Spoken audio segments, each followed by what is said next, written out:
마가복음 10장 17절로 27절을 한 절씩 나누어 보겠습니다. 제가 17절 먼저 보도록 하겠습니다. 예수께서 길에 나가실새 한 사람이 달려와서 꿇어 앉아 묻자오되 선한 선생님이여 내가 무엇을 하여야 영생을 얻으리이까? 예수께서 이르시되 내가 어찌하여 나를 선하다 일컫는가? 하나님 한 분 외에는 선한 이가 없느니라. 내가 계명을 안 하니 살인하지 말라, 간음하지 말라, 도둑질하지 말라, 거짓 증언하지 말라, 속여 빼앗지 말라, 내 부모를 공경하라 하였느니라.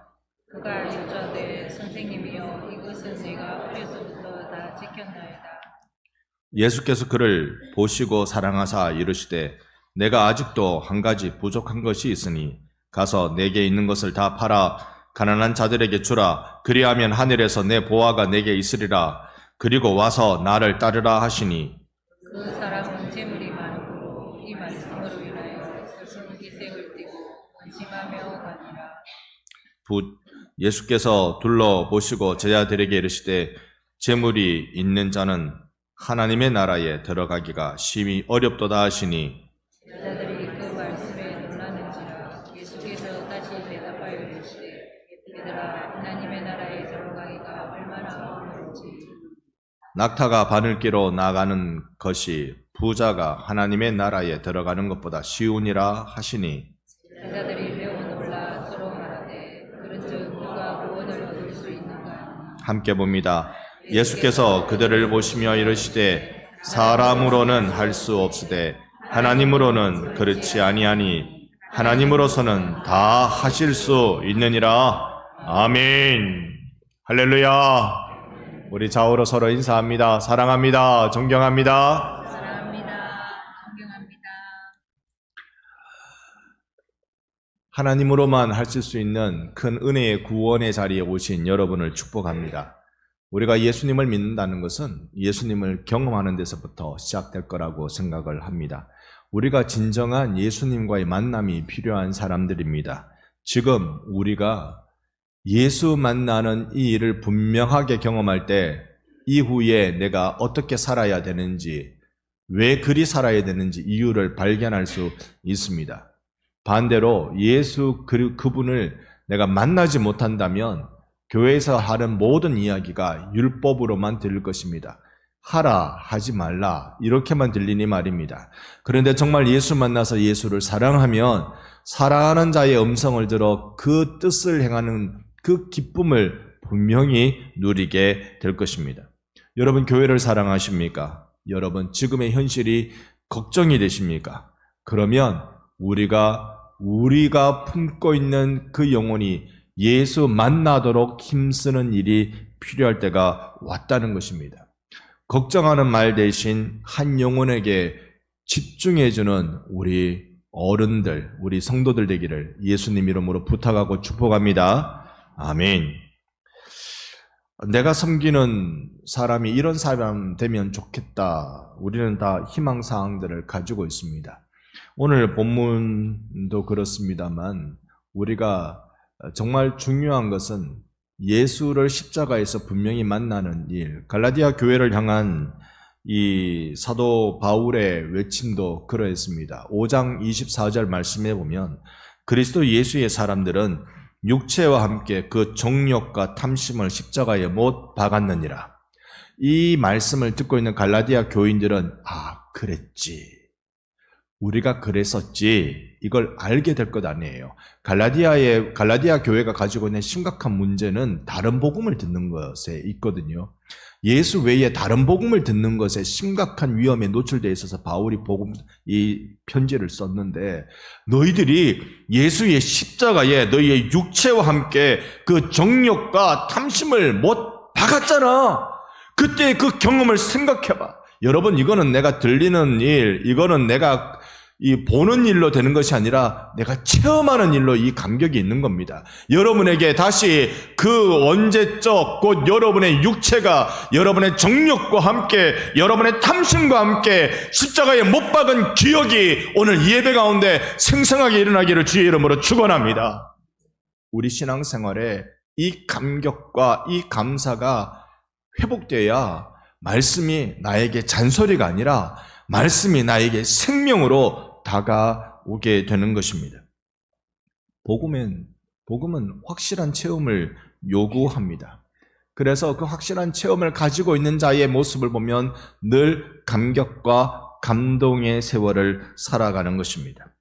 우리 서로가 예수 분명하게 만나는 성도가 되도록 사랑하며 섬기는 일을 다 하십시다.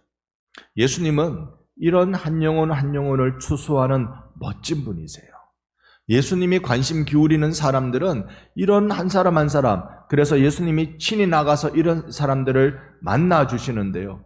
마가복음의 핵심적인 단어 중에 하나가, 가장 핵심적인 단어가 길이라는 단어입니다. 길. 그러니까 예수님이 길을 가신다. 그 길은 십자가의 길이잖아요. 지금 마가복음 10장도 예수님께서 골고다 언덕을 향하여 예루살렘을 향하여 가시는 걸음, 그 길이고요. 이 길이라는 말이 이게 한자로 말하면 도가 됩니다. 도. 십자가의 도. 그러니까 제자가 따라가야 될 제자도. 예수님은 길에서 이렇게 당신의 제자들을 모으고 훈련하고 계셨던 것입니다.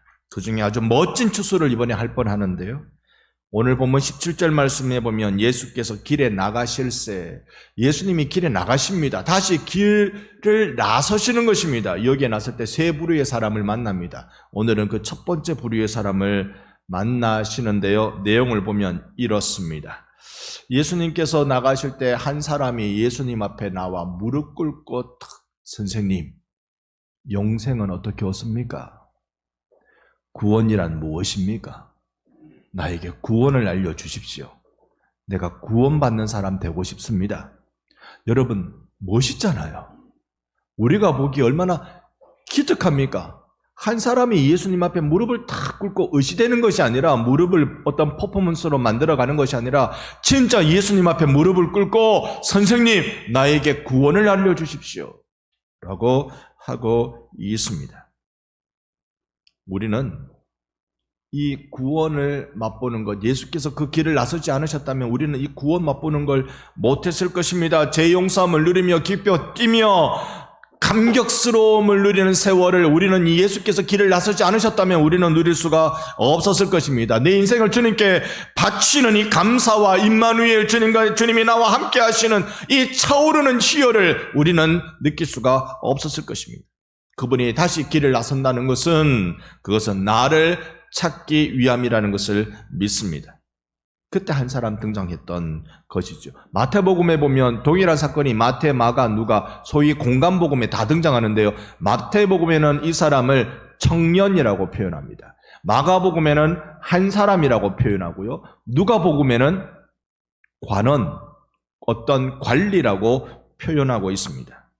이 세 개를 다 조합해보면 청년인데 한 사람으로 공무원이에요. 그런데 공간복음 세 복음서에서 동일하게 이야기하는 똑같은 이 사람에 대한 설명은 재물이 많다, 부자다. 그러면 이 정도쯤 되면요, 다시 여러분께 설명을 드리면 학력, 경제력, 경력, 인성까지 제대로 딱 갖춰진 젊은 청년, 그러면 여러분 어떻게 하고 싶습니까? 여러분 어떻게 하고 싶어요? 신발라 놓고 싶죠? 요놈 딴 데 가지 마라. 사익감도 이런 사익감이 없어. 해리가 여와서 이 말씀을 들어야 되는데 이런 사익감이 없어. 학력 되지, 경제력 되지, 능력 있지, 고위 공무원이지, 인성까지 받쳐주지. 세상에. 그런데 우리가 착각하고 있는 환상이 하나 있습니다. 저야 이제 딸을 가진 아비가 되어서 그렇습니다. 그러면 사윗감이 딸과 나이가 비슷하다면, 여러분, 대학 갓 졸업한 녀석이, 사회 경험을 한 2년, 3년 정도 한 녀석이 차를 가지고 집을 가지고 있으면 정상입니까? 비정상입니까? 여러분 어떻게 생각합니까? 내 아들은 그게 정상인데 사위는 그게 정상 아니죠? 흔히 그러던데요. 아들을 의사시키면 안 된다. 평생 고생만 한다. 사위를 의사로 맞이해라. 평생 호강한다. 여러분, 얼토당토 않는 이야기에 우리는 귀가 쏠깃합니다. 여러분, 인생 살아갈 때 둘이 만나서 기쁜 마음으로 고생하며 살림 모아가는 것이 그게 결혼 생활이지, 만날 때부터 이거 다 가지고 있고 저거 다 가지고 있으면 분명히 뒤에 구린 데가 있습니다. 그러지 않고서는 되지 않는 게 자본주의지요. 자본주의지요. 부자라고 다 좋아할 것 없습니다. 재물 때문에 망하는 것 우리가 어디 한두 번 봅니까? 예수님께서 이 한 부자 청년 관원을 보시면서 예수님도 마음이 많이 가셨던 모양이에요. 우리처럼 침발라야 되겠다 이런 생각은 안 하셨겠지만 예수님도 마음이 많이 가셨어요. 그게 19절에 보면 우리가 본 바로 앞절인 내용에 보면 예수님께서 그를 사랑하사 라는 말씀을 해주고 있는 말씀을 보기도 하는데요. 근데 그 부자관은 청년에게 19절에 이렇게 말씀합니다. 너 영생에 관심이 있으면 이 계명 잊지 마라. 그게 무엇일까요? 내가 계명을 안 하니 뭐 하지 말라? 10계명 중에 몇 번째입니까? 6번째입니다. 간음하지 말라 몇 번째일까요? 7번째. 도둑질하지 말라는 8번째. 거짓 증언하지 말라는 9번째. 속여 빼앗지 말라는 10번째. 부모를 공경하라는 5번째. 예수님이 순서가 헷갈리셨을까? 예수님 우리 나이 아니신데 30대신데 순서가 헷갈렸을까? 10계명은요, 우리는 세례받을 때 억지로 외우려고 노력하는 게 10계명이지만 유대인들은 어릴 때부터 이걸 달달달 외우고 살아가는 것이 10계명입니다. 그런데 예수님께서 그러면 순서를 이렇게 놓으신 건 의도가 있지 않겠습니까? 이 구원에 관심 있는 이 청년을 바라보면서 계명을 알고 있고 성경 공부도 열심히 했고, 그런데 여기에 이 순서를 바꿔놓은 걸 보면 혹시 그냥 저의 상상입니다. 혹시 이 녀석 부모 공경에 흠결이 있는 거 아닌가? 이 순서를 바꿔놓으면 깜짝 놀라지잖아요. 다 아는 이야기인데 이걸 바꿔놓으니까 부모 공경에 문제가 있는 것 아닌가? 저 혼자 그렇게 상상을 해봅니다. 게다가 두 번째 보면 10계명을 뭐라고 표현합니까? 우리가 본 19절의 말씀에 보면 예수님께서 10계명 이야기하시는 중에 속여 빼앗지 말라라고 말씀합니다. 여러분, 속여 빼앗지 말라는 것, 원래 10계명은 뭐라고 되어 있습니까? 10계명의 10번째 계명은 내 이웃의 것을 탐내지 말라라고 되어 있습니다. 그런데 예수님은 10계명도 못 외우신 건가요? 10계명도 못 외우셔가지고 비슷하게 속여 빼앗지 말라라고 하신 걸까요? 이거 사실은 정확하게 이 부자 청년을 지적하고 있는 것 아닌가요? 너가 그 부자가 된 건 속여 빼앗아서 부자가 된 거 아니냐? 이렇게 말했을 거라는 근거는 없습니다. 순전히 저의 상상입니다. 그렇게 한번 생각해 봅니다. 근데 이걸 제가 맞다고 여겨지는 건 20절에 가보면 이 부자 청년이 선생님, 제가 이거 어려서부터 다 지켰습니다 라고 말해요. 어려서부터 다 지켰습니다. 나는 성경 울타리 속에 살아왔습니다. 요즘으로 치면 나는 모태신앙이고 어릴 때부터 주일학교 잘 다니고 소위 범생으로 착한 어린이로 그렇게 살다가 지금까지 왔습니다 라고 말하겠죠. 이렇게 말하는 부자 청년을 향하여 21절에 예수님이 이렇게 말씀하시죠. 예수께서 그를 보시고 어떻게 해요? 사랑하사. 여러분, 그 이 부자 청년 보고 사랑하사라는 표현은 복음서에 여기만 등장합니다. 다른 데는 이 표현이 안 나와요. 사랑하사. 왜 이 표현을 썼을까? 이 마가복음은 마가가 기록했으니까 마가도 제법 부자거든요. 부모 잘 만나서 부자예요. 그러니 자기의 상황과 좀 이렇게 겹쳐 보이도록 하기 위해서 그런 것일까 고민은 됩니다만, 여기에서 우리가 볼 수 있는 건 예수님이 너에게 한 가지 부족한 게 있다. 그 부족한 게 뭡니까? 재물을 다 팔아서 가난한 자들에게 나눠주고 너는 나를 따르라. 이거 어떤 초청이죠? 너 나의 제자가 되라. 여러분, 지금 우리가 예수님을 따르던 12제자의 이름은 그거는 우리가 달달달 외우려고 노력합니다. 잘 안 외워져서 그렇지. 외우려고 노력합니다. 우리가 제법 베드로, 안드레, 야고보 이 정도 이름은 귀에 쫙 앉아 있습니다. 그런 수준의 사람, 너는 나의 제자가 되라. 이 부름 앞에 이 제자가 어떻게 하고 있는지 볼까요? 예수님은 너의 재물을 내려놔라. 재물을 버려라. 라고 말씀합니다. 그러면 이 재물을 나누어 주라고 말씀하실 때 그 재물 자체가 악이냐? 악한 일이냐? 여러분, 재물은 악한 겁니까? 선한 겁니까? 재물은 악하지도 않고 선하지도 않아요. 그걸 쓰는 사람에 따라 달라집니다. 재물을 선하게 쓰려면 얼마나 많이 선하게 쓸까요? 어떤 사람은요, 그 재물 없어서 죽어가는 사람도 있어요. 그런데 그 죽어가는 사람에게 자신의 재물을 나누면 그 사람이 치료받고 살아나요. 생명을 주는 것이 재물이 된단 말입니다. 반대로 재물은 엄청나게 악을 행하는 것이 되기도 합니다. 재물을 가지고 글을 쓰면 사람 황폐하게 만들어버립니다. 그 사람의 목을 조입니다. 여러분에게 있어서 재물은 어떤 것입니까? 부자는 엄청나게 지혜가 필요합니다. 부자에게 하나님 책임을 물으세요. 왜요? 재물도 하나님이 주신 거거든요. 그러면 재물에 대한 우리의 입장은 청직이란 말입니다. 내가 하나님께로부터 재물을 주셔서 맡은 자다. 내 인생이 내 거 아니듯 이 재물도 내 거 아니고 주님 것인 줄 믿습니다. 아멘 안 크죠? 아멘이 안 큽니다. 여러분의 인생이 주님 거 맞습니까? 그런데 여러분의 재물도 주님 거 맞습니까? 요건 아멘이 좀 작아져요. 내 인생은 주님 건데 재물은 주님 거인지 아닌지 물음표를 10대 개는 붙여야 돼요. 이게 우리 얘기입니다. 여러분, 내 거라고 우기든 내 거가 아니라고 우기든 모든 건 하나님 겁니다. 맞죠? 모든 건 하나님 겁니다. 하나님이 그걸 나에게 맡겨주셨어요.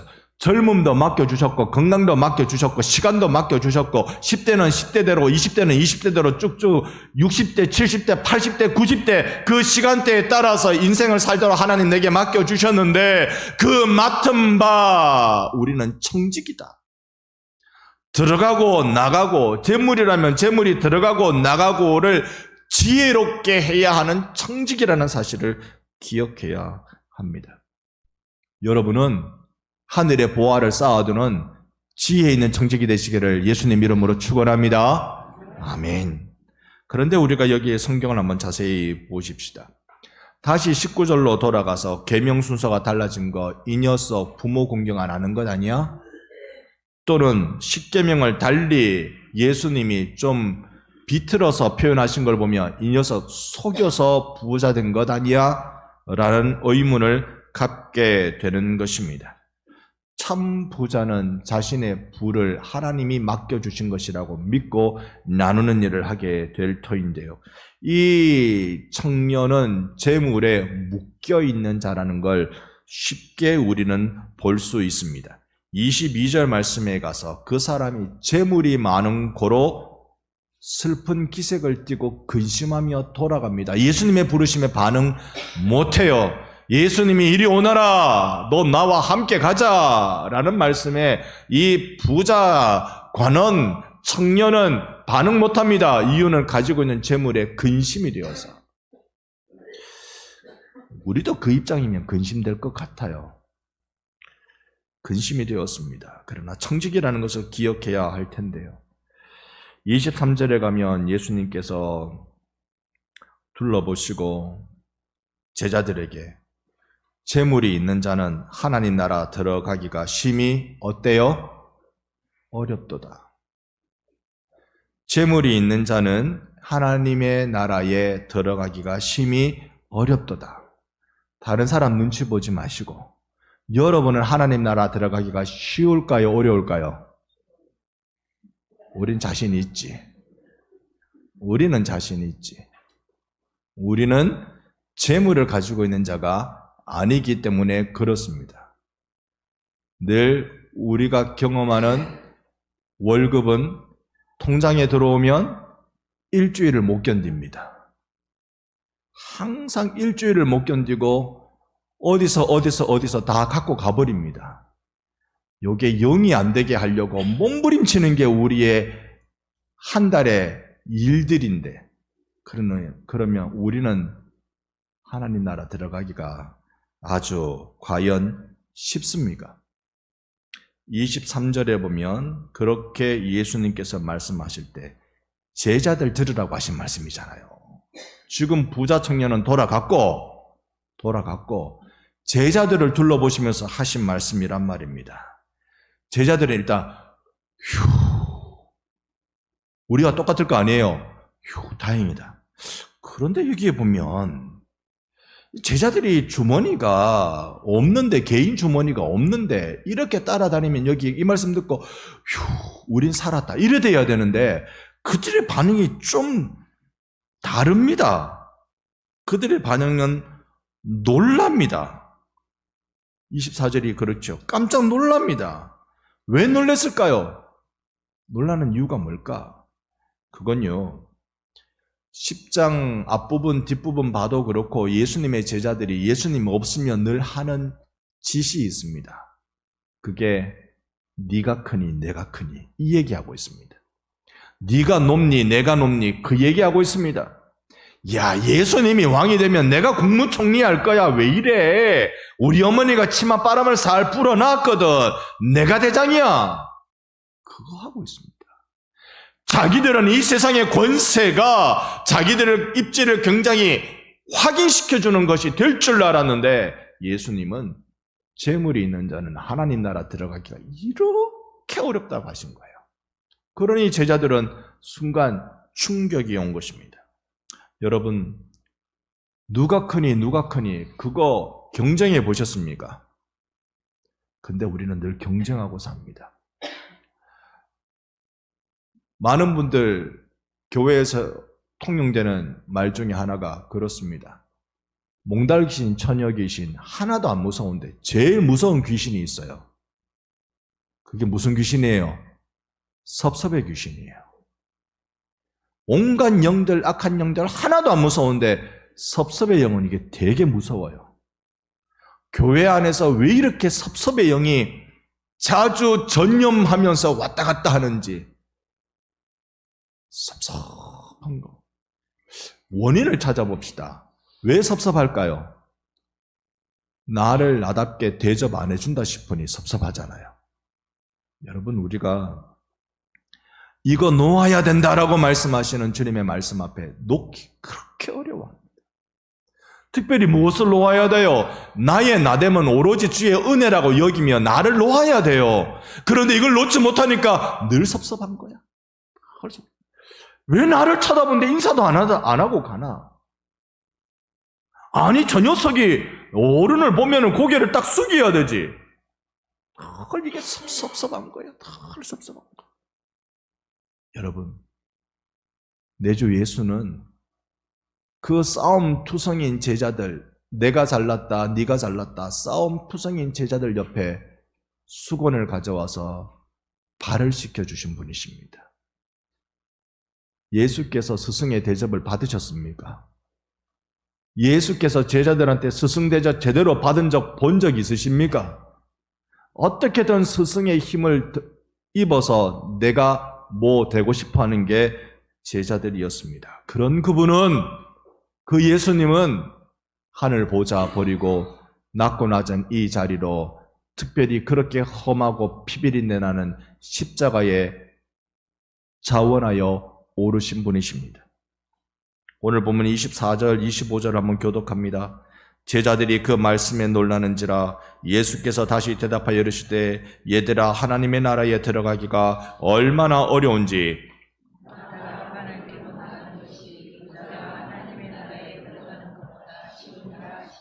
아멘. 부자가 하나님 나라 들어가는 거 가능합니까? 불가능합니까?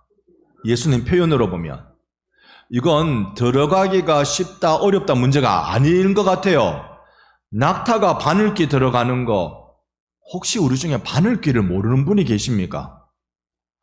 바늘이 굉장히 큰 바늘일 수 있겠죠. 뭐 뜨개질 하는데 바늘귀가 있습니까? 전 그건 잘 본 적이 없습니다.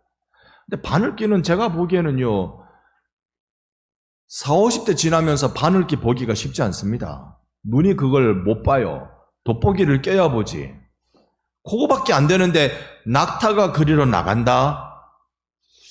그래서 어떤 이는 이것을 어떻게든 해석을 해보려고 예루살렘의 성벽에 문들이 많이 있습니다. 그런데 쪽문 하나가 있어. 그 쪽문을 바늘귀 문이라고 이름 붙였습니다. 쪽문은. 그 쪽문의 모양을 보면 이렇습니다. 자,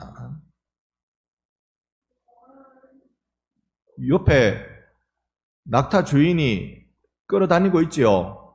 그러면 낙타는 원래 여러분 보시기에 오른쪽에 많은 짐들을 지고 있는데 짐을 다 내려놔야 돼요. 다 내려놓고 낙타를 콱 당기면 낙타는 앞다리를 싹 굽혀가지고 그렇게 해가지고 기듯이 여기 이 쪽문을 통과하게 됩니다. 그래서 억지로 다 내려놓고 무릎 꿇고 무릎으로 가야 되는 것이 바늘귀다. 뜻은 좋고 은혜도 되고 그러합니다만 이건 틀렸습니다. 지금 예루살렘 성벽에 있는 쪽문, 바늘귀라고 말하는 그 문은요, 아무리 오래된 걸로 추정을 해도 중세시대 때 뚫은 건물입니다. 그러니까 예수님 당시에는 이게 없었어요. 예수님 말씀 듣고 나중에 여기 이것을 그렇다라고 이름 붙였을 뿐인 거죠. 그러나 그건 맞아요. 내려놓고 내려놔야 그래야 통과하는 물이라는 것은 맞습니다. 26절에 가서 제자들이 매우 놀라 서로 말하되 그런즉 누가 구원을 얻을 수 있는가? 누가 구원을 얻겠는가? 여러분, 하나님이 하라는 것 하고 하지 말라는 것 안 하면 구원받습니까? 너무 어렵게 말씀드렸습니까? 재물이 있는 자는 하나님의 나라에 들어가기가 어렵다 말씀했으니 재물을 버리면 구원받을 수 있습니까? 어떻게 이게 가능하죠? 그러니까 우리가 도대체 뭘 해야 구원을 받느냐 말입니다. 뭘 해야 영생을 얻게 되느냐 말입니다. 영생이란 말이 영원한 생명이라는 뜻도 있지만 하늘의 생명이라는 뜻입니다. 원어는 하늘의 생명. 어떻게 하면 내가 이 땅에 살고 있는 내가 땅의 생명을 가지고 있는 내가 하늘 생명을 가질 수 있느냐라는 말입니다. 재물을 버리면요, 예수님이 하라는 거 하고 하지 말라는 거 안 하면요, 우리에게 있어서 중요한 것 하나가 바로 다음 절인 27절 말씀입니다. 함께 읽어봅니다. 예수께서 그들을 보시며 이르시되 사람으로는 할 수 없으되 하나님으로는 그렇지 아니하니 하나님으로서는 다 하실 수 있느니라. 아멘. 사람으로는 할 수 있는 게 못 됩니다. 하나님으로만 하실 수가 있으십니다. 구원은 그런 겁니다. 여러분, 구원은 내 옆에 앉아있는 분이 소중하고 존경스럽고 그런다 할지라도 소중하다고 존경스럽다고 구원받지 못합니다. 그의 어떠함을 가지고 구원받을 조그만한 가능성도 없습니다. 그런데 신기한 건, 놀라운 건 하나님이 그게 가능하게 해주시는 분이십니다. 옆에 분 얼굴을 싹 한번 보시며 하나님이 당신을 구원하셨습니다. 그게 감동이고 그게 은혜예요. 멋진 청년 한 명 소개해 드릴까요? 좀 침발라 놓을 준비하셨습니까? 호주 선교사 이야기입니다. 우리 장로님 기도해 주셨습니다만 지난주에 우리가 호주 선교사가 우리 이 지역에 온 지 120주년을 맞이한 행사도 크게 했습니다. 진주 지역에 이런 행사를 할 수 있구나, 좀 가능성을 볼 수 있는 그런 시간이기도 했습니다. 1856년에 호주 옆에 뉴질랜드라는 곳이 있습니다. 거기에 한 남자가 태어났습니다. 그가 태어났는데 태어나고 보니 둘째로 태어났어요. 둘째로 태어났는데 자기 어머니가 어디까지 애를 놓느냐면 구남 4녀를 낳습니다. 물 한 잔 마시고 얘기해야 된다. 구남 4녀를 낳습니다. 그런데 그렇게 열심히 애를 놓고 해놔놓고 아버지는 이 남자가 12살 때 죽어버렸습니다. 그러면 총 13남매잖아요. 13남매인데 이 남자가 12살 때 아버지가 죽었다는 말은 쌍둥이를 낳았으면 낳았을 건데 아니면은 막내 놓자 그 다음에 간 거 아닙니까? 근데 자기 형님이 위에 하나 있었는데 그 형님도 일찍 죽어버렸어요. 그러면 가장 역할을 자기가 해야 된다는 부담이 저절로 오잖아요. 그렇게 살아가다가 자기 나이 25살 때 어머니도 죽었어요. 이 남자는 이제 어떻게 해야 됩니까? 신앙생활 잘하는 사람입니다. 그가 내가 선교사로 가야지라고 꿈꾸던 사람이에요. 그런 그가 인도로 선교사를 먼저 갑니다. 인도로 가서 자기 여동생이랑 인도에 선교사로 갔다가 선교 훈련 안 받고 가가지고 관계도 어렵고 할 줄도 모르고 언어는 천재입니다. 외국어는 굉장히 잘 습득을 잘하는 남자입니다. 그런데 상처만 시큰받고 또 인도 가서 말라리아 걸려가지고 죽을 고생하고 다시 호주로 돌아왔습니다. 그리고는 자기 동생들에 대한 부담이 많잖아요. 아예 학교를 세웁니다. 학교가 그라마 스쿨이라고 문법 학교를 세웁니다. 이 문법 학교는 우리로 치면 초등학교 개념입니다. 이 학교를 세우는데 당시의 개혁 교회들은요, 학교를 세우는 일에 열심히 냈습니다. 왜 그런지 아세요? 자녀들에게 글을 가르쳐야 되겠다. 왜냐? 부모가 들려주는 성경이 아닌 자기가 읽을 수 있는 성경이 돼야 되기 때문에 글을 가르쳐주는 일을 했습니다. 그들은 그렇게 말했어요. 내가 너에게 글을 가르쳐주는 이유는 셰익스피어 작품을 읽기 위함이 아니라 성경 말씀을 읽게 하기 위함이다라고 말합니다. 그러면서 성경을 읽어가는 이 남자에게서는 자기 동생들이 이 문법 학교에서 공부하도록 만들고 그의 나이가 제법 되어서 25살 때 되어서 어머니까지 죽고 난 뒤에는 이제 내가 이 가정에서 할 도리를 다 한 듯하다. 나는 이제 선교사로 간다. 이전에 인도 선교사 갔다가 고생하고 왔지만 내가 다시 인도로 가야 되겠다. 근데 그렇게 마음 먹고 있을 때 선교 잡지를 이렇게 보는데 요즘 우리나라도 선교 잡지 엄청 많습니다. 선교 잡지를 이렇게 보는데 월프라는 그 선교 총무가 기고한 글을 봅니다. 이 월프는 중국 선교사인데 중국에 가 있는 선교사인데 조선 부산에 들렸다가 중국 갔거든요. 부산에는 선교사가 한 명도 없더라. 이 글을 선교 잡지, 국내외 선교라는 잡지 이름이 그렇습니다. 그 잡지에 글을 실었고 여기 이 한 남자는 그 글을 읽고는 내가 인도가 아니라 조선을 가야 되겠다. 조선으로 나는 선교하러 가야 되겠다. 결심하고 자기 여동생이랑 조선에 오는 길을 택합니다. 여러분, 이게 이 세계 지도입니다. 호주가 어디 있냐면 여기 있어요. 오스트레일리아라고 써있는, 그러니까 호주는 지구 저 남쪽에 있습니다. 우리랑 보는 별이 달라요.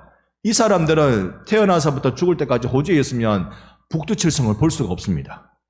우리랑 보는 별이 달라요. 이 호주에서 배를 타고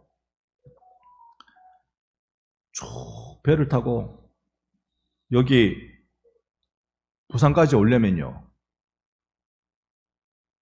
이렇게 보면 거의 지구 이 끝에서 저 끝처럼 보이잖아요. 여기까지 오는데 제가 인공지능한테 물어봤어요. 거리가 얼마나 되느냐. 항공기로 가면, 아니 비행기 말고 배로 가면 얼마나 되느냐. 10,000km가 넘는답니다. 저 10,000km 감이 안 옵니다. 여기서 서울까지가 한 300km, 340km 정도 될 거예요. 10,000km 감이 안 옵니다. 이걸 배 타고 그 당시에 130년 전에 배 타고 우리나라를 향해 왔습니다. 그의 이름이 데이비스입니다. 언어가 천재예요. 서울 가서 언더우드를 만나니까 언더우드가 이 청년이 욕심이 나, 침 바르고 싶어. 그래가지고 너 나랑 같이 사역하자. 언어를 너무 잘하니까. 아니, 나는 부산에 가야 돼. 서울에서 부산까지 도보로 걸어갑니다. 걸어가면서 쭉 수원을 지나서 전라도를 지나서 이렇게 해가지고 넘어오면서 이 곡성을 지나서 사천을 지나서, 사천 지나면 어디입니까?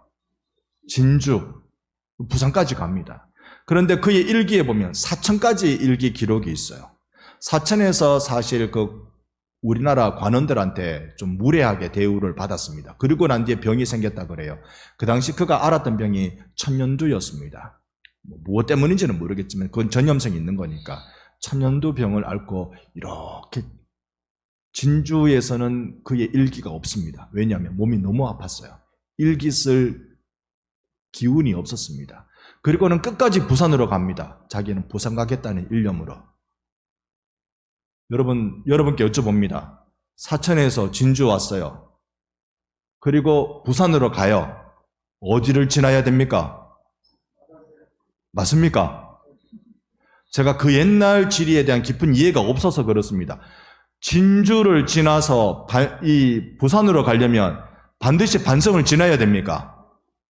반성을 지나려면 이 앞에 놓여 있는 그 도로 하와이 마트 있고 그쪽 길입니까? 어느 길로 지납니까?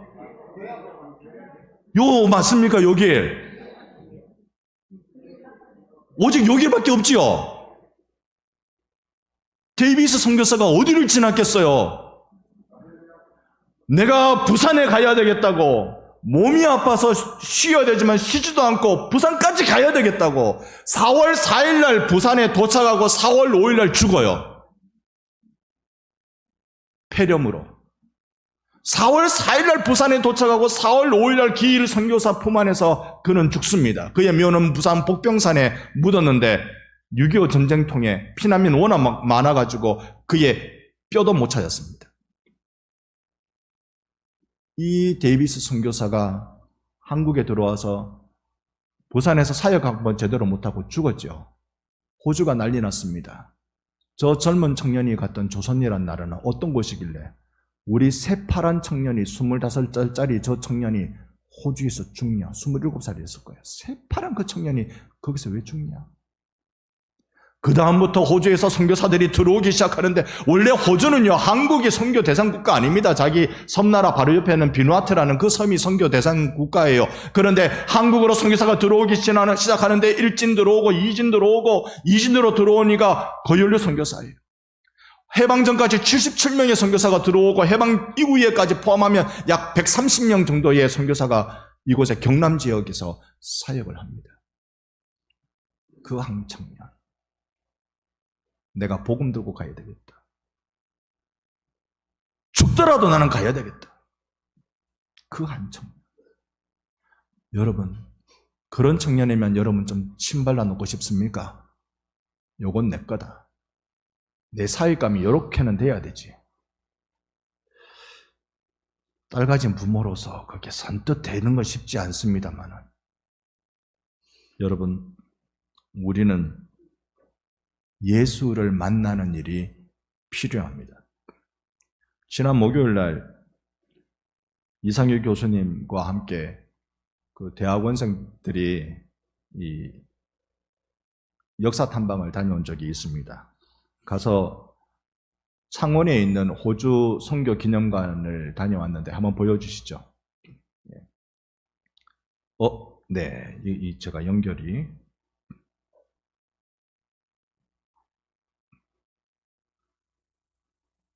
요게 친안호, 친안호라고 되어 있는데 데이비드 선교사가 타고 온 배의 이름입니다.